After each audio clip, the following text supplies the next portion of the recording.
జై శ్రీరామ్. శ్రీమాత్రే నమః. శ్రీ గురుభ్యో నమః. 2024 సంవత్సరం జూలై మాసం 14వ తారీఖు నుంచి 2024 సంవత్సరం జూలై 20వ తారీఖు వరకు కూడా ఈ వారం యొక్క వార ఫలాలు. గోచార గ్రహస్థితులు అసలు ఈ వారంలో ఏ రాశుల్లో సంచారం చేస్తూ ఉన్నాయి. ప్రథమంగా మేషరాశిలో ఏ గ్రహాల సంచారం లేదు. వృషభ రాశిలో గురు కుజుల సంచారం జరుగుతూ ఉంది. మిథున రాశిలో రవి సూర్యనారాయణమూర్తి సంచారం ఉంది. ఈ వారం 17వ తారీఖు నుంచి మిథున రాశి నుంచి ఆయన కర్కాటక రాశిలోకి వస్తున్నాడు. అదే రోజు మనం కర్కాటక సంక్రమణంగా వ్యవహరిస్తాము. అదే రోజు నుంచి దక్షిణాయన పుణ్యకాలం ప్రారంభమవుతుంది. అదే రోజు తొలి ఏకాదశి కూడా. సూర్యనారాయణమూర్తి దక్షిణాయన పుణ్యకాలం గురించి ఒక ప్రత్యేకమైన వీడియో ఛానల్లో అప్లోడ్ చేశాము. ఒకసారి అది కూడా చూడండి. దాంట్లో చక్కటి పరిహారాలు ద్వాదశ రాశుల వాళ్ళకి ఉన్నాయి. ఈ 6 నెలలు ఏ పరిహారం చేస్తే కనుక ఏ పరిహారాలు ఏ రాశుల వాళ్ళు చేసుకోవాలో ఇవన్నీ కూడా చక్కగా అన్నీ కూడా చక్కగా ఎక్స్ప్లెయిన్ చేయడం జరిగింది. ఒకసారి ఆ వీడియో చూడండి. దక్షిణాయనం గురించి సూర్యనారాయణమూర్తి గురించి ఉంటుంది. 17వ తారీఖు నుంచి కర్కాటక రాశిలోకి ఆయన ప్రవేశిస్తాడు. బుధ శుక్రులు ఇద్దరు కూడా కర్కాటక రాశిలో ప్రయాణం చేస్తూ ఉన్నారు. అయితే బుధ భగవానుడు 20వ తారీఖు నుంచి కర్కాటక రాశిలోంచి సింహరాశిలోకి వస్తూ ఉన్నారు. కేతువు కన్యారాశిలో సంచారము, వక్రించిన శనైశ్వరుడు కుంభరాశిలో సంచారము, మీనరాశిలో రాహుదేవుని సంచారము. అండ్ చంద్రభగవానుడు ఈ 4 రోజులు అంటే 4 రాశులు చుట్టి వస్తాడు. ఈ వారం రోజుల్లో ఆయన ఏ రాశులు కన్యారాశి మొదలుకొని ధనుసు రాశి వరకు కూడా ఈ వారం అంతా ఆయన సంచారం సాగుతుంది. ఈ గోచార గ్రహస్థితులు ఈ వారంలో గోచారంలో ఏమన్నా ప్రత్యేక అంశం ఉందా అంటే డెఫినెట్గా ప్రత్యేక అంశం ఉంది. కుజగురుల కలయిక, మంగళ గురుల కలయిక, గురుమంగళ యోగం, దీని గురించి కూడా వీడియో చేశాను. ఇది కూడా మన ఛానల్లో ఉంది. ఒకసారి ప్లేలిస్ట్లోకి వెళ్ళి గురుమంగళ యోగం గురించి ఒకసారి చూడండి. చాలా మంచి సిగ్నిఫికెన్స్ ఉంటుంది గురుమంగళ యోగం గురించి. ఈ వారం కూడా గురుమంగళ యోగం ఈ వారం ఉంది, ఈ వారం నుంచి ఉంది. అలాగే సూర్యనారాయణమూర్తి ద్వారా దక్షిణాయన పుణ్యకాలం ప్రారంభమయ్యే శుభ సమయం కూడా ఇది. శుక్రాచార్యుల వారు కర్కాటక రాశిలో చాలా బాగా యోగిస్తారు. శుక్రాచార్యుల వారి కర్కాటకంలో ఉండడము ఇవన్నీ కూడా ఈ వారం యొక్క ప్రత్యేకమైన గ్రహస్థితులు. ఈ వారం యొక్క ఈ ప్రత్యేకమైన గ్రహస్థితుల రీత్యా ద్వాదశ రాశుల వాళ్ళకి ఎలాంటి ఫలితాలు ఉంటాయి ఇదంతా కూడా మనం ఒకసారి ఇప్పుడు చూద్దాం. ఇవాళ అందరికీ ఒక జనరల్ డౌట్ ఉంటుంది కదా, అది మనం ఒకసారి తెలుసుకోవడానికి ప్రయత్నిద్దాము. ఇప్పుడు మనం స్పెషల్ అంశం ఏంటి గోచారంలో ఈ వారం అది చూసాం కదా, గురుమంగళ యోగం నిజంగా స్పెషల్ అంశము. సో దీని గురించి ఒక వీడియో చేయడం జరిగింది, అది చూడండి. అయితే ఇవాళ ఒక విషయం గురించి తెలుసుకున్నాము. చాలామంది ఈ వార ఫలితాలు చూసుకున్నప్పుడు చిన్న కన్ఫ్యూజన్ ఉంటుంది. ఇప్పుడు వాళ్ళు ఒక రాశిలో పుట్టి ఉంటారు, వాళ్ళ లగ్నం ఒకటే ఉంటుంది. అంటే కొంతమందికి వాళ్ళ లగ్నం తెలిసి ఉంటుంది. అలాంటప్పుడు వాళ్ళు ఏది ఫాలో అవ్వాలని కన్ఫ్యూజన్లో ఉంటారు.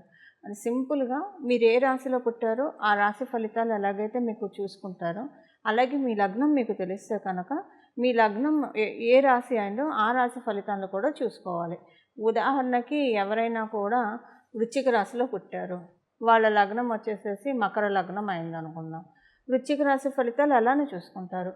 మకర రాశి ఫలితాలు కూడా, ఎందుకంటే లగ్నం మకర లగ్నం అయింది కాబట్టి మకర రాశి ఫలితాలు కూడా చూసుకొని ఈ రెండిట్లో కలిపి, ఉదాహరణకు వృశ్చిక రాశిలో ఈ వారం కావచ్చు, ఈ మాసం కావచ్చు, ఏదన్నా అసలు సంవత్సరంలో కావచ్చు, ఏదైనా ఒక విషయంలో బాగోలేదు అన్న పాయింట్ వచ్చింది అనుకోండి. ఉదాహరణకు ఉద్యోగంలో బాగోలేదు అని వస్తే మకర రాశిలో ఉద్యోగస్తులకు చాలా బాగా ఉంది అని ప్రెడిక్షన్ ఉంటే కనుక అప్పుడు ఇది యావరేజ్ అయిపోతుందని మీరు అర్థం చేసుకోవాలి.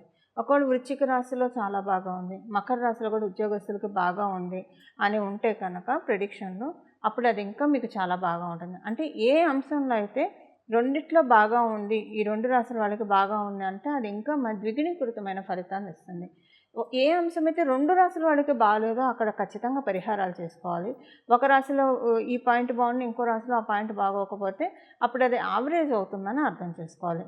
అయితే మీ జన్మ కుండలి బాగా ఉంటే ఇప్పుడు ఎక్స్ట్రాక్షన్ బాగా ఉందనుకోండి రెండింటికి కలిపి, అప్పుడు అది ఇంకా చాలా బాగా ఉంటుంది. మీ జన్మ జాతకం బాగోలేదు అనుకోండి, ఎక్స్ట్రాక్షన్ బాగుందనుకోండి, అంటే ఈ 2 రాశులకి కలిపి వచ్చే ఫలితాలు మీకు నిజంగా బాగా ఉందనుకోండి, అప్పుడు ఈ గోచారము మీ జన్మ జాతకం బాగోలేదు అన్నదాన్ని కవర్ చేసేస్తుంది.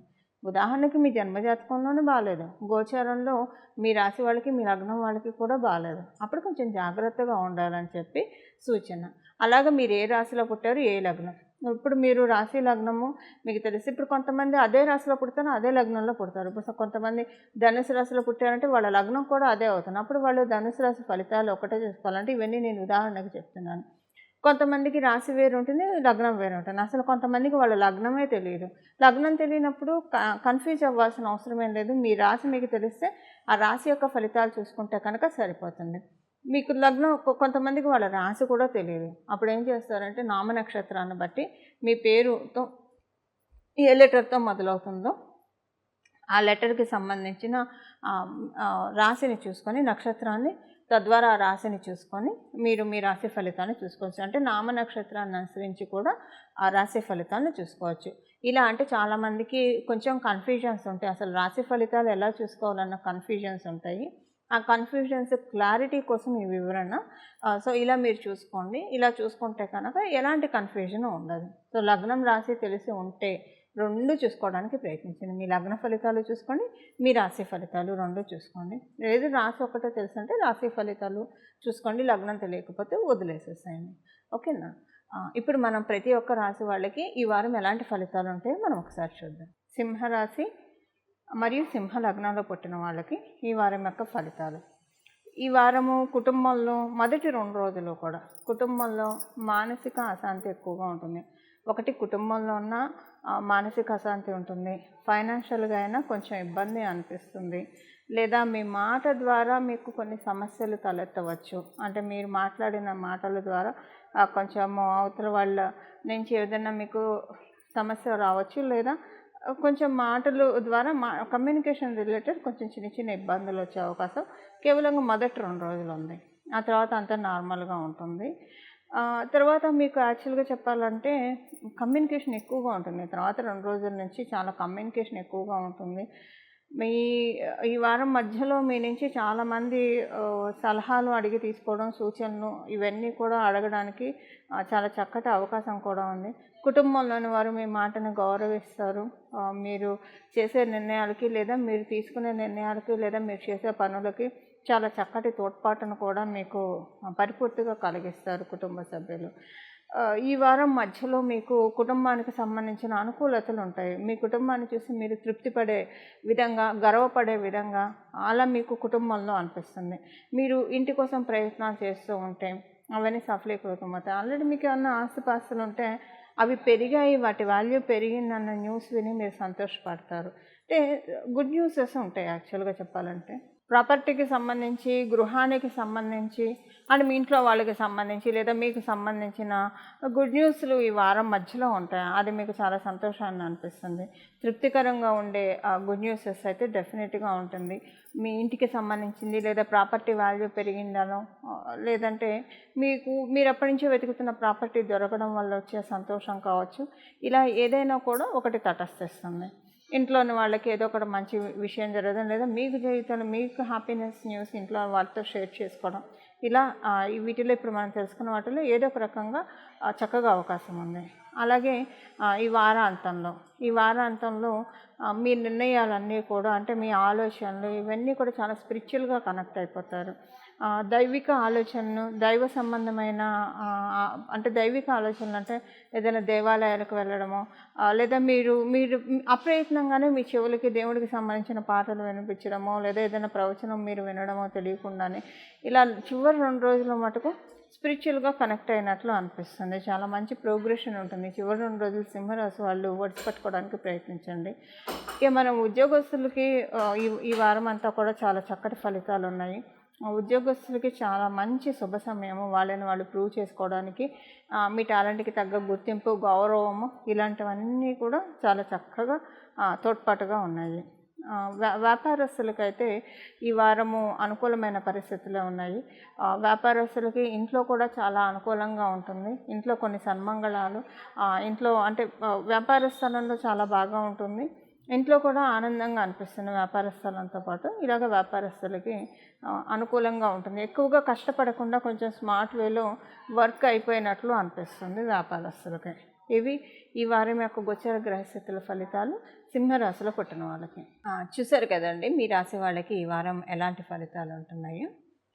ఇప్పుడు మనము ఈ వారం చేసుకోవాల్సిన పరిహారం ఏంటో మనం ఒకసారి చూద్దాం. ఈ వారం చేసుకోవాల్సిన పరిహారం గురుమంగళ యోగం జరుగుతూ ఉంది.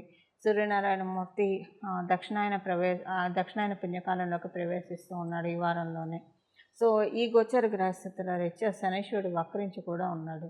ఈ గోచర గ్రహస్థితుల రీత్యా ఈ వారం ద్వాదశ రాశుల వాళ్ళు కూడా ఈ వారం పాటు కూడా ప్రతిరోజు దశరథ కృత శని స్తోత్రం చదువుకుంటే చాలా మంచిది. ఇది మీరు గూగుల్ చేసినా దొరుకుతుంది. ఎందుకంటే కర్మకారకుడైన శనీశ్వరుడు వక్రించి ఉన్నాడు కాబట్టి మంచి ఫలితాలను ఇవ్వడానికి. దక్షిణాయన పుణ్యకాలంలోకి సూర్యనారాయణమూర్తి అడుగుపెట్టాడు. గురుమంగళ యోగం జరుగుతోంది. ఇప్పుడు మీ జన్మజాతకంలో ఎవరికైనా శనీశ్వరుడు అనుకూలంగా లేకపోతే దశరథ కృత శని స్తోత్రం ప్రతిరోజు చదువుకోవడం వల్ల ప్రతికూలతలను అయితే ఆయన కలిగించడు. అంటే మీకు వచ్చే యోగాలకు ఆయన అడ్డుపడ్డు. మీ జన్మజాతకంలో లేకపోయే గోచారంలో వచ్చే యోగాలన్నా మీరు ఒడిసి పట్టుకోవచ్చు కదా. అలా ఒడిసి పట్టుకోవడానికి మీకు ఈ దశరథ కృత శని స్తోత్రం చక్కగా ఉపయోగపడుతుంది. ఒకవేళ మీ జన్మజాతకం బాగా ఉండి మీ జన్మజాతకంలో ఫలితాలు రానికుండా శనీశ్వరుడు అంటే మీ కర్మలను అనుసరించి అడ్డుపడుతూ ఉంటే అప్పుడు కూడా ఆ ఇంటెన్సిటీ నుంచి తగ్గించుకోవచ్చు. ఆ ఇంటెన్సిటీని తగ్గించుకోవడానికి అవకాశం ఉంటుంది. ఏదేమైనా ద్వాదశ రాశుల వాళ్ళు కూడా ద్వాదశ లగ్నాల వాళ్ళు 27 నక్షత్రాల వాళ్ళు దశరథ కృత శని స్తోత్రం ప్రతిరోజు స్నానం చేయంగానే చదువుకోవడం వల్ల చాలా చక్కటి రిజల్ట్స్ వస్తాయి. దీంతో పాటు దుర్గామ్మవారి ఆరాధన చాలా చక్కటి ఫలితాలు వస్తాయి. మంగళ్ వృషభ రాశిలోకి వెళ్తున్నాడు. మంగళ అంటేనే దుర్గామ్మవారు అంటే మన కార్తికేయుని ఆంజనేయ స్వామిని పూజిస్తాము. ఆయన వృషభ అంటే ఏ రాశులకు వెళ్తే డీటీని మనం మార్చాలి. సో ఆయన వెళ్ళేది వృషభ రాశిలో కాబట్టి స్త్రీ దేవతను ఆరాధించాలి. స్త్రీ దేవతను ఎలా ఆరాధిస్తాము?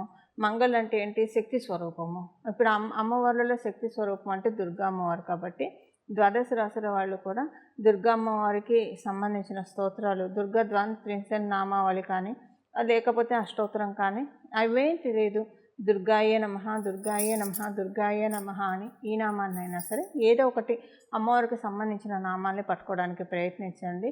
చాలా చక్కటి ఫలితాన్ని మీరు అందరూ పొందండి. ఇవి ఈ వారం చేసుకోవాల్సిన పరిహారము. దుర్గమ్మవారి ఆశీస్సులు మీరందరూ అందుకోవాలని చెప్పి కర్మ ప్రక్షాళన మీ అందరికీ జరగాలని చెప్పి నేను కూడా దుర్గమ్మవారిని మనస్ఫూర్తిగా ప్రార్థిస్తూ మంగళం. నమో భగవతే వాసుదేవాయ.